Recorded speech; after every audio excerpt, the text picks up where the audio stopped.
গ্রামীণ জীবন, মানুষ, সময়, স্থিতি ও কাল আমার গল্পের বিষয়। নগর জীবনও আমি একই চোখে দেখেছি। গ্রাম ও নগর জীবনের যে দ্বন্দ্ব, যে বৈপরীত্য আর যে সংঘাত, তা আমার চোখের বাইরে কখনোই যায়নি। কিন্তু এই দুটি ছবির পাশাপাশি আমরা কি পারলাম নিজস্ব কোনো এক তৃতীয় ছবি তৈরি করে নিতে? বলেছিলেন বরেণ্য লেখক সৈয়দ মুস্তাফা সিরাজ। এই তৃতীয় ছবির খোঁজ তার সমগ্র সাহিত্যকর্ম জুড়েই রয়েছে। আজকে যে গল্পটি আপনাদের শোনাবো, সেই লালির জন্য গল্পটিও তার ব্যতিক্রম কিছু নয়। বস্তুত সিরাজ কেন শুধু বাংলা নয়, বরং বিশ্ব সাহিত্যেই একজন মহান স্রষ্টা হিসেবে গণ্য হন, তা এই গল্পটি শুনলে বা পড়লেই বোঝা যায়। বর্তমানে গল্পটি পড়ছি 2007 সালে দ্বীপ প্রকাশন প্রকাশিত সাহিত্যের সেরা গল্প সিরিজের সৈয়দ মুস্তাফা সিরাজ খণ্ডটি থেকে। বইটি সংগ্রহ করার খোঁজ খবর যথারীতি থাকছে বর্ণনার বাক্সে। এখন আসুন শুনে নিই সৈয়দ মুস্তাফা সিরাজের ছোট গল্প লালির জন্য, পাঠে আমি রহিন। এই ঝোপে লালির মরাটা আটকে ছিল। দয়াময় এমন করে বলায় আমার খুব খারাপ লাগলো। মরা না বলে শুধু লালি বললেই পারতেন। যারা মরে যায় তাদের প্রতি শ্রদ্ধা দেখাতে না পারলেও ঘেন্না থাকা উচিত কি? ধরা যাক লোকটা বা মেয়েটা কিংবা কেউ হাড়-জ্বালানি বদমাশ ছিল, কিন্তু মরার পর তো আর কিছু করারই রইল না। আর মৃত্যু আজও এক রহস্য। মরে গিয়ে কি ঘটে কেউ ফিরে এসে তো বলার উপায় নেই। অন্তত মৃত্যুর এই রহস্যময়তার খাতিরেও লালি একটা মূল্য দাবি করতে পারে, বিশেষ করে নিজের বাবারই কাছে। ওর বাবা দয়াময় অবশ্য নিষ্ঠুর মানুষ বলে প্রসিদ্ধ। কথায় কথায় চাষিদের বেদম ঠ্যাঙান। লালিকেও সারা জীবন ঠেঙিয়ে গেছেন। লালি বলতো এটা বাবার একটা ইনসিকিউরিটি কমপ্লেক্স থেকে হয়েছে। সত্যি করে কেউ তো এই পৃথিবীতে দয়াময় থাকতে পারে না। আমি ঝোপটা খুঁটিয়ে দেখছি লক্ষ্য করে দয়াময় ফের বললেন, সেই বন্যায় সব উপড়ে ভেসে গিয়েছিল, শুধু একটা বাদে। চিনতে পারছো? এটা একটা শ্যাওড়ার ঝোপ, খুব শক্ত শেকড় বাকড়। ভাগ্যিস শক্ত এবং উপড়ে যায়নি, তাহলে লালি এই নদী বেয়ে সোজা গঙ্গায় পড়ত। তবে গঙ্গায় পড়লে লালির ভালোই হতো, সব পাপ ঘুচে মোক্ষ পেত তার আত্মা। একটা দীর্ঘশ্বাস পড়ল আমার। কেন কে জানে, তার পর মুহূর্তেই চোয়াল শক্ত হয়ে গেল। বললুম, তারপর কি হলো? দয়াময় একটু বাঁকা হেসে বললেন, তারপর কি হয় মানে, ওকে কি অবস্থায় পেয়েছিলেন? দয়াময় ঝোপটা দেখতে দেখতে বললেন, শকুন বসতে পারেনি, জল ছিল, তবে দুটো শেয়াল ওর নাড়িভুড়ি খাচ্ছিল, আর একটা দাঁড়কাক স্তনে ঠোঁট ঠুকরে লাং বের করছিল। আরো শুনবে? জ্যাঠামশাই কি আমার উপর রাগ করেছেন? দয়াময় নিষ্ঠুর হেসে উঠলেন, কেন, তোমাদের আজকালকার ছেলে ছোকরাদের বোঝাই দায়, এত সেন্টিমেন্টাল। এসো তোমাদের জমিটা দেখিয়ে দিই। দয়াময়ের কাঁধে এবার বন্দুকটা উঠল। পা বাড়ালেন। কাঁধে কার্তুজের ঝোলাটা নড়ে উঠল। আমার কিন্তু পা ডুবে গেছে শক্ত পলির তলায়। শেকড় গজাচ্ছে এবং সেই সব সাদা সাদা বিন্দু বিন্দু শেকড়ের আঁকুর ভ্রুকুটির মতো আমার শরীর থেকে পৃথিবীর গভীরতা লক্ষ্য করতে চায়। খুব স্পষ্টভাবে অনুভব করছিলাম এটা। দয়াময় ঘুরে বললেন, কি হলো? কিছু না, বেচারি লালির কথা মনে পড়ছে। দয়াময় ফের হাসলেন, তুমি বরাবর ব্রড মাইন্ডেড আর মডার্ন, জানি, কিন্তু আমি প্রিমিটিভ ধরনের মানুষ। মেয়ের প্রেমিকদের বাধা দিয়ে বললুম, ছি, কি বলছেন? মাঝে মাঝে আমি খুব সরল হয়ে যাই অমিত। একে সেই প্রিমিটিভ সরলতা বলতে পারো। দেখো, ও যখন বেঁচে ছিল তোমার বাবার কাছে কথাটা তুলেছিলুম। অরবিন্দ বলেছিল, তা কি করে হয়, এখন অমিত পড়াশোনা করছে, তাছাড়া বিয়ের বয়সও তো হয়নি। তোমার বাবা আরো বলেছিলেন, অমিতের অনেক অ্যাম্বিশন আছে। জ্যাঠামশাই প্লিজ ওসব ভুলে যান। ভুলেছিলুম তো, তুমি আবার মনে করিয়ে দিলে। চলো এগোনো যাক। আজ থাক বরং, জমি তো উঠে পালাচ্ছে না, কাল যাব বরং। দয়াময় আমার দিকে কেমন দৃষ্টে তাকিয়ে বললেন, ও আচ্ছা, তাহলে তুমি বসে বসে অশ্রুপাত করো, আমি বরং দেখি দু একটা তিতির পাই নাকি। বলেই উনি বড় বড় পা ফেলে চলে গেলেন। বিশাল ওই মানুষ, পায়ে গামবুট, কাঁধে বন্দুক ও কার্তুজের ঝোলা, মাথায় টুপি। বাঁয়ে ঘুরে চড়ে নামলেন। কিছুক্ষণ নদীর তলায় হারিয়ে রইলেন। তারপর ওপারে বাঁধে বিরাট আকাশের গায়ে তাকে আবার দেখতে পেলুম। অমন একলা ওকে কখনো এর আগে মনে হয়নি। এখন একটু ভয় হলো। চারদিকে ওর শত্রু। এভাবে একটা বন্দুক নিয়ে কি আত্মরক্ষা করতে পারবেন? এলাকায় ৩ জন যোদ্ধা ইতিমধ্যেই খুন হয়েছে। উনিও যে কোনো সময় খুন হতে পারেন। তখন লালির মা বলবেন অমিতই ষড়যন্ত্র করে ওকে মাঠে নিয়ে গিয়েছিল। পুলিশ বলবে তাই তো, হঠাৎ এই ছোকরা আচমকা শহর থেকে বাবার সম্পত্তি দেখার ছলে গ্রামে এলো এবং বুক ঢিপ ঢিপ করে উঠল। তারপর বাঁ চোখের কোণ দিয়ে যেন লালিকেই দেখতে পেলুম। কি অমিত, কেমন আছো? তুমি ভালো আছো তো লালি? মৃত্যুর পর জায়গাটা কেমন বলো তো? প্রেমিক পেয়েছো কি এখানকার মতো? কথায় কথায় তাদের সঙ্গে শুয়ে পড়া কি এখনো সহজ? আমি কিন্তু সেদিক থেকে এখনো ব্যর্থ। তুমি যে ভীতু, মেয়েদের দিকে চোখ তুলে কথা বলতেই পারো না, অথচ তোমার সারা দেহে তীব্র কামনা পোকার মতন কিলবিল করে। অমিত, তোমাকে তাই পোশাক খুলতে বলেছিলুম, মনে পড়ছে তো? ওই এখানটায় জলের মধ্যে ভাসতে ভাসতে তুমি আবিষ্কার করেছিলে আমি উলঙ্গ, আর বলেছিলে একই লালি, তোমার শাড়ি কোথায়? আমি বলেছিলুম কেড়ে নিয়েছে। তুমি চেঁচিয়ে উঠেছিলে কে কে? তখনই বৃষ্টি আর বাতাস বেড়ে গেল। আমার জবাব তুমি শুনতে পেলে না। কি বলেছিলে লালি? বলেছিলুম যে কারবার সেই কেড়েছে। এতদিনে আমার সম্পূর্ণতা, এবার তাই ভেসে গেলুম। বিদায় অমিত, বিদায়। আর বলেছিলে, হাসতে হাসতে বলেছিলে, তুমিও প্যান্টটা খুলে ফেলো। পারিনি।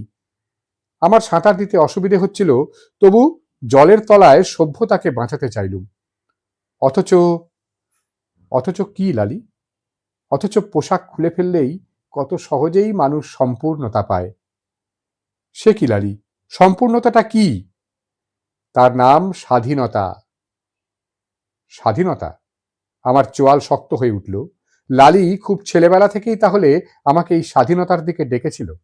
তখন বুঝতুম না, পরেও কোনোদিন বুঝিনি। নাটা কাঁটা কুঁচফল শেওড়া ঝোপের গুহায় ছায়ায় নির্জনে শুয়ে পড়ার মানে আরেক জন্মের দিকে লক্ষিন্দরের মতো ভেসে যাওয়া শিয়রে বেহুলা, জানতুম না। পদ্ম শালুক ফোটা বিলের জলে সেই স্বাধীনতার ডাক ছিল। চৈত্রের নির্জন মাঠে সেই স্বাধীনতার হাওয়া ছিল। নদীর চড়ায় জ্যোৎস্নায় গা এলিয়ে পড়ে থাকত সেই সোনালী রূপলি স্বাধীনতা। কি বোকা ছিলাম এতদিন। আমি ভালোবাসতুম ব্রিজে শব্দকারী রেলগাড়ি, গলায় নীল রুমাল জড়ানো দাড়িওয়ালা ফায়ারম্যান, পাহাড়ের চূড়ার ওদিকে ব্লাস্ট ফার্নেসের ছটা, সবুজ ল্যান্ডমাস্টার গাড়ি, রাতের আকাশে এরোপ্লেন, আর গ্যালিভার্স ট্রাভেলস একখণ্ড।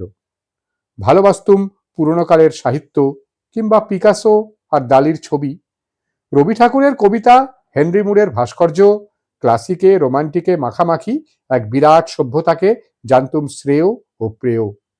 সভ্যতার কয়েক হাজার বছর আমার মগজে ঢুকে পড়েছিল। আর লালি ভালোবাসত কুঁচফল, বিষাক্ত ধুঁদুল, লাল পোকা, নীল পোকা, নির্জন বালিয়াড়ির পাখি, জ্যোৎস্না রাতে পরীর নাচ, মাঠের বিশালতা। দুয়ের কোনো মিল ছিল না। আমি শহর থেকে নিয়ে যেতুম জাঁ পল সাত্রের অস্তিত্বমূলক গল্প, লালি কুড়িয়ে আনত মাঠের নিঃসঙ্গ ইবাদ শেখের রূপকথা। লালি গাইতো প্রাচীন লোকসঙ্গীত, আমি আওড়াতুম আধুনিক কবিতা। কোনো মিল ছিল না, কোনো মিল। অথচ লালিকে দয়াময় লেখাপড়া শিখিয়েছিলেন। কবছর দিব্যি আধুনিক মেয়ে সেজে সে মফস্বল শহরের কলেজে বাসে যাতায়াত করত। একদা লালি নদীর ধারে জামবনে আমাকে বলেছিল, তোর সঙ্গে একটা ভারী দরকারি কথা আছে অমিত। বলেছিলুম, কি কথা রে, এক্ষুনি বল না। হঠাৎ চাপা গলায় ও বলেছিল, এখন বলা যাবে না, বলবো খন। এই ছিল লালির স্বভাব। কৌতূহলকে ফুটিয়ে দিয়েই নিঃশব্দে হেসে চলে যেত। তখন তাকে মনে হতো সবে ফুল ফুটবে এমন টান টান শাখা প্রশাখার উত্তেজনা দিয়ে সে চলে যাচ্ছে, এবং তার ওই না বলা কথাটা আমাকে তারপর কত দিন উত্তক্ত করেছিল বলার নয়। ভাবতুম, কি কথা বলবে লালি? কোনো গুরুতর শরীর বিষয়ক, নাকি তার আর সব উদ্ভট কথামালার অন্তর্গত? সে কি বলবে তার হাঁটুর নিচে আঁকুর গজাচ্ছে উদ্ভিদের, তার শরীরে কোথাও ফুল ফোটাবার ষড়যন্ত্র চলছে, সেই গূঢ় খবর জানাবে। মাঝে মাঝে ওকে দেখতুম কত সহজে মিশে যাচ্ছে উদ্ভিদের রাজ্যে, জড়িয়ে পড়ছে দুর্বোধ্য সব প্রাকৃতিক খেলাধুলোয়। কেন যে চলতে চলতে রাস্তা ছেড়ে নেমে গেল মাঠে এবং দৌড়তে শুরু করলো দিগন্তের দিকে, বুঝতেই পারতুম না। ওর কাছে ছিল গভীর অথই কোনো জল জগতের খবর, যেখানে মানুষেরা মৃত্যুর পরে ঝিনুক হয়ে যায়। ও শোনাতো পাহাড়ের ওপর কোথায় আছে ডাকিনীর গুহা, সেখানে ঘন্টা বাজলেই পৃথিবীতে রাত্রি আসে। লালি একদিন বলেছিল, গ্রামের এই নদীর চড়ায় দেবদূত নেমেছিল, কেমন তার চেহারা তাও সে বর্ণনা করেছিল। গলার রেশমি রুমাল, নীল চোখ, হলুদ দুই ডানা কাঁধে, লাল টুকটুকে ঠোঁট। আর সেই দেবদূত লালিকে কি একটা ভালো খবর দিয়েই কেটে পড়েছিল। এই খবরটা অনেক পরে বলেছিল লালি। রাঙা বৌদির অর্থাৎ দয়াময়ের ভাইপো সুধাকান্ত, যে সেটেলমেন্টের বড় অফিসার, তার বউয়ের ছেলে হবে। এই সুধাকান্ত সারাক্ষণ আমাকে লালির ব্যাপারে সন্দেহ করত। সে সেই বন্যার পর শহরে চলে গেছে, আর সে গ্রামে আসবে না, কারণ লালিকে পাহারা দেবার দরকার ফুরিয়ে গেছে। লালিকে সভ্যতার দিকে টানতে তারই কারচুপি ছিল, দয়াময়কে ফুঁসলে বদলে ফেলেছিল। অথচ দয়াময়ের ইচ্ছে ছিল লালিকে তিনি খাঁটি মেয়ে জোরদার করে ছাড়বেন। অল্প স্বল্প লেখাপড়াই সেজন্য যথেষ্ট। দেখতে দেখতে লালি বড় হলো, কিন্তু তবু তার ওই বন্যতা গেল না। সভ্যতাকে তুচ্ছ তাচ্ছিল্য করে সে ঘুরে বেড়াতো বিষাক্ত ধুঁদুন, লাল পোকা, নীল পোকা, পাখি, প্রজাপতি, কুঁচফলের পৃথিবীতে। আমাদের এই পাড়াগাঁর পাশে কাঁচা রাস্তাটায় ইতিমধ্যে পিচ পড়েছিল। মাঠে বিশাল ফ্রেমে টাঙানো হয়েছিল বিদ্যুতের ভারী তার। ফ্রেমের গায়ে লাল ফলকে সাদা মরার মাথা ও দুটো আড়াআড়ি হাত আঁকা ছিল। তাতে নাকি লেখা ছিল, সভ্যতা অতএব সাবধান। অবশ্য এ কথা লালি। আমি পড়তুম 11,000 ভোল্ট সাবধান, ও পড়ে বলতো সভ্যতা অতএব সাবধান। একদিন লালি বলেছিল, কেন আমার পিছনে ঘুরঘুর করিস বলতো? তখন সে নদীর ধারের বাঁধে যেতে যেতে হঠাৎ জঙ্গলে ঢুকে পড়েছিল। আমি তার পিছু ছাড়িনি। জারুল গাছের ছায়ায় দাঁড়িয়ে সে আমাকে ওই প্রশ্ন করেছিল। জবাবে চোখ বুজে বলে ফেলেছিলাম, আমি তোকে চাই লালি। লালি বাঁকা ঠোঁটে হেসে বলেছিল, সে আবার কি রে? না লালি, বল কেমন করে তোকে পাবো? আমাকে পেতে হলে তোকে দেউড় বাঁশের জঙ্গল পেরোতে হবে। তার মানে? লালি বলেছিল, ওটা আমার শর্ত। ওই বাঁওড়ের মুখে কাঁটা ভরা বাঁশের জঙ্গল আছে, ওটার পূর্ব ধারে তোর জন্য অপেক্ষা করব। তুই পশ্চিম থেকে ঢুকবি, পেরিয়ে গেলেই আমাকে পেয়ে যাবি। বেশ, তাই হবে। অস্থির হয়ে বাঁওড়ের দিকে হেঁটে গিয়েছিলুম। কথা মতো লালি পূবে চলে গেল, আমি গেলুম পশ্চিমে। তারপর সে এক অনাছিষ্টি কাণ্ড। হাঁটু না ভাঁজ করে বাঁশবনটায় ঢোকা যায় না, কোথাও বুকে হাঁটতেও হলো। চারপাশে শুধু থরে থরে তীক্ষ্ণ কাঁটা, কেটে ছড়ে একাকার হলো কপাল, চিবুক, হাতের তালু। জামা প্যান্ট ছিঁড়ল, স্যাঁতস্যাঁতে মাটির কালো রসে সব বিচ্ছিরি হয়ে গেল। তারপর যত এগোই তত শরীর শিউরে ওঠে। এ কোথায় চলে এসেছি? হালকা নীলচে অন্ধকার এক জগতে, যেখানে সরীসৃপদের রাজত্ব। পোকা মাকড়, ব্যাঙ, খরগোশ জলজলে চোখে তাকিয়ে আমাকে দেখছে। সাপের খোলস, ছত্রাক, শ্যাওলা আমার বুকের তলায় জমে উঠছে। মাকড়সার ঝুল আমার সারা মুখে জড়িয়ে গেছে। দেখতে দেখতে ক্রমশ বদলে যাচ্ছি নিজের ইচ্ছার বিরুদ্ধে। মাঝে মাঝে ঠান্ডা, অতি ঠান্ডা সবুজ সাপ ছুঁয়ে চলে যাচ্ছে আমায়। আমি বদলাচ্ছি, নিজেকে দেখতে পাচ্ছি এক হলদে ধূসর নীল লালে বিচিত্র এক গিরগিটি, সারা গায়ে শিহরণের কাঁটা, শক্ত আর খসখসে। ভাঙা ডিমের খোলস মারিয়ে আমি কোথায় চলেছি? কোন আদিমতম পৃথিবীর দিকে? ক্রমশ আমার পোশাক অসম্ভব ভারী হয়ে এলো, ছায়া হতে থাকলো ঘনতর। তারপর অন্ধকারে বুকে হেঁটে যেতে যেতে রক্ত ঝরার তীক্ষ্ণ যন্ত্রণা পেতে পেতে চিৎকার করে উঠেছিলুম, লালি, লালি। মনে হলো কোথাও লালির খিলখিল হাসি শোনা গেল। তারপর সে আমার নাম ধরে ডাকতে লাগলো। শব্দটা অনুমান করে এগোলুম, তবু অন্ধকার শেষ হলো না। কতক্ষণ কেটে গেল, সময়ের অস্তিত্ব বলতে কিছুই আর রইল না। সেই গভীর প্রাকৃতিক অন্ধকারে পথ হারিয়ে আমি ক্রমশ অবশ হয়ে পড়লুম। সেবার লালি খবর দিয়ে লোকজন এনে আমাকে খুঁজে বের করেছিল। উদ্ধার করার পর সবাই প্রশ্ন করেছিল, কেন ওখানে ঢুকতে গেলে তুমি? কোনো যুক্তিপূর্ণ জবাব দিতে পারিনি। লালির ব্যাপারে আমাদের প্রচলিত যুক্তির বালাই থাকতে পারে না, শুধু বলেছিলুম এমনি। এবং এই ছিল লালির স্বভাব। সেই দরকারি কথার ব্যাপারটাই ধরা যাক না কেন, আমার কৈশোর থেকে যৌবন সে ওই না বলা কথাটার জোরে বিভ্রান্ত করে রেখেছিল। তারপর তো কলেজে পড়তে চলে গেলুম, মাঝে ছুটিতে গ্রামে আসতুম। লালি যেমন ছিল তেমনি। সময় হু হু করে চলে যাচ্ছিল। প্রতিশ্রুতি থাক বা না থাক, লালিকে আমার চাই, এই গূঢ় প্রতিজ্ঞায় তবু স্থির থেকে গেলুম। তারপর এক পুজোর ছুটিতে গ্রামে আসার পরই হঠাৎ নদীর বাঁধ ভেঙে প্রচণ্ড বন্যা শুরু হলো। বৃষ্টি পড়ছিল কদিন থেকে। নদীর জল ব্রিজের কাছে বিপদসীমা পেরিয়ে যাচ্ছিল। তারপর এক শেষ রাতে গ্রামে জল ঢুকতে থাকলো। সে এক ভয়ঙ্কর দিন এলো গ্রামের। ঘরবাড়ি ধসে পড়ল, পালিত পশু পাখিরা ভেসে গেল, কিছু মানুষও বেপাত্তা হয়ে গেল। আমাদের মাটির বাড়িটা ধসে গেলে পরিবারের সবাই দয়াময়ের একতলার ছাদে গিয়ে আশ্রয় নিল।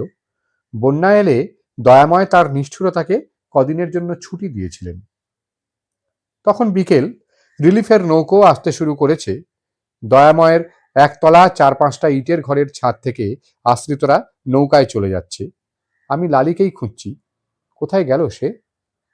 দয়াময় কবার জিজ্ঞেস করলেন, লালিকে দেখেছো অমিত? না তো। আশ্চর্য, সকাল থেকে তার পাত্তা নেই। শুনলুম বাঁধের দিকে গিয়েছিল, খুব খোঁজা হলো, পাওয়া গেল না। তাহলে আপনার ফ্যামিলির সঙ্গে নৌকায় চলে গেছে। দয়াময় মাথা নাড়লেন, না। লালি বাঁধের দিকে যাচ্ছিল। আমার মধ্যে একটা তীব্র উত্তেজনা জাগল। এক ফাঁকে নিচে নামলুম। কেউ আমাকে কোনো প্রশ্নও করল না কোথায় যাচ্ছি। প্রশ্ন করার এটা সময় নয়। উঠোনের জল এক বুক, তীব্র স্রোত ঘুরপাক খাচ্ছে। বেরিয়ে যেতেই রাস্তায় জল বেড়ে গেল। সাঁতার কাটার অভ্যাস ছিল সেই ছেলেবেলা থেকে। নদীর বাঁধের দিকে এগিয়ে গেলুম। চিৎ সাঁতার দিচ্ছিলুম। স্রোতের সপক্ষে ভেসে যেতে যেতে যখন একটা নিচু জায়গায় পৌঁছলুম, টের পেলুম বাঁধের এই অংশটাই যা টিকে আছে। জায়গাটা আন্দাজ 20 ফুট বাই 6 ফুট এবং লম্বাটে। তার গায়ে অনেক জড়াজড়ি গাছ। তার নিচে ঝোপগুলো ডুবে গেছে। দ্রুত সন্ধ্যা আসছিল। আমি উথাল পাথাল জলের শব্দের উপর তীব্র কিছু শব্দ ছুঁড়ে দিলুম, লালি, লালি। পরক্ষণেই খুব কাছে সাড়া পাওয়া গেল, আছি। আশ্চর্য, লালি আমার খুব কাছেই একটা হিজল গাছের ছড়ানো ডালে পা ঝুলিয়ে বসে রয়েছে। ভিজে শাড়িটা গায়ে জড়ানো। শেষ আলোয় ওকে দেখে মনে হলো এক প্রাগৈতিহাসিক কোনো সত্তা, হয়তো প্রাণী নয়, অন্য কিছু, মানুষের ভাষায় বর্ণনা দেওয়া যায় না। লালি, ওখানে কি করছো? লালি হাত তুলে ডাকলো, চলে এসো অমিত। শশব্যস্তে গাছে উঠে যেই তার দিকে এগিয়েছি, ও লাফ দিয়ে জলে পড়ল। মুহূর্তের ঝোঁকে আমিও ঝাঁপ দিলুম। ও দ্রুত এগোচ্ছিল, ওকে অনুসরণ করলুম। আর সেই সময় আবার বৃষ্টি নামলো। আরো ধূসর হয়ে গেল সবকিছু। তবু মরিয়া হয়ে ওকে অনুসরণ করতে থাকলুম। ডাকলুম, লালি, এই লালি। লালি বারবার সাড়া দিয়ে গেল। স্রোতে ভাসতে ভাসতে হঠাৎ হাতে কি একটা শক্ত ঠেকলো। আমি সেটা ধরলুম। মনে হলো একটা প্রকাণ্ড লোহার রেলিং। সেটার উপর পা রেখে উঠে বসলুম। তারপর শুনলুম লালির কণ্ঠস্বর, অমিত। লালি। লালিকে রেলিংয়ের অন্য প্রান্ত দিয়ে উঠতে দেখলুম। প্রচণ্ড বৃষ্টির মধ্যে সন্ধ্যার আবছায়ায় ওকে স্পষ্ট দেখা যাচ্ছিল না। অবশেষে কাছে এসে বলল, সাঁকোটা উপড়ে গেছে, দেখেছ? এখানে এসে আটকেছে। আমরা পাশাপাশি বসে আছি। হঠাৎ লালি বলে উঠল, এই অমিত, আজ তোমাকে সেই পুরনো কথাটা বলবো। আমি ওকে দুহাতে জড়িয়ে ধরেই প্রচন্ড অবাক হয়ে বললুম, এ কি লালি, তোমার কাপড় চোপড় কোথায় গেল? সাঁতার দেওয়া যায় না তাই ফেলে দিয়েছি, তুমিও সব ফেলে দাও। সেই রাতে পৃথিবী আমাদের দুজনকে শোবার মতো একটুও জায়গা দেয়নি। তা পেলে আমরা দুটি প্রাচীন সরীসৃপের মতো অন্ধ ভালোবাসায় ঘনীভূত হতে পারতাম। আমরা সেই রেলিংয়ে অতি কষ্টে বসে থাকলুম অনেকক্ষণ কথা খুঁজলুম, এবং এক অদ্ভুত বন্য গন্ধে আমাদের শরীরের ভিতরে স্যাঁতস্যাঁতে আবহাওয়ায় কিছু ফুল ফুটল, নাকি আমাদের দুই সভ্যতা বর্জিত নগ্ন শরীর থেকে অজস্র আঁকুর গজালো শেকড় বাকড়ের ষড়যন্ত্রে। তাই যখন দরকার ছিল এক টুকরো মাটি, অথচ কোথাও তখন মাটি নেই। একসময় বললুম, লালি, তোমার সেই কথাটা? হ্যাঁ, কথা। বলে সে কিছুক্ষণ চুপ করে থাকলো, তারপর খুব আস্তে বলল, কথাটা হয়তো ফুরিয়ে গেছে, নেই আর। লালি, হেঁয়ালি করো না। হঠাৎ সে হেসে উঠল। কথাটা ফুরিয়েছে, তবু কথা আরো থাকে অমিত। সে কথা শুনতে হলে আরো দূরে যেতে হবে, চলে এসো। সে তক্ষুনি অন্ধকারে বৃষ্টির মধ্যে ঝাঁপ দিল জলে। চেঁচিয়ে উঠলুম, লালি। লালির ডাক শোনা গেল, চলে এসো। অসম্ভব, এই দুর্যোগে আর ঝাঁপ দেওয়ার সাধ্য আমার নেই। পারলুম না। কাকুতি মিনতি করে ওকে ডাকতে থাকলুম। ও শুধু দূর থেকে দূরে যেতে যেতে বলল, চলে এসো। আমি রাগ, উত্তেজনা, দুঃখে অস্থির হয়ে বসে থাকলুম।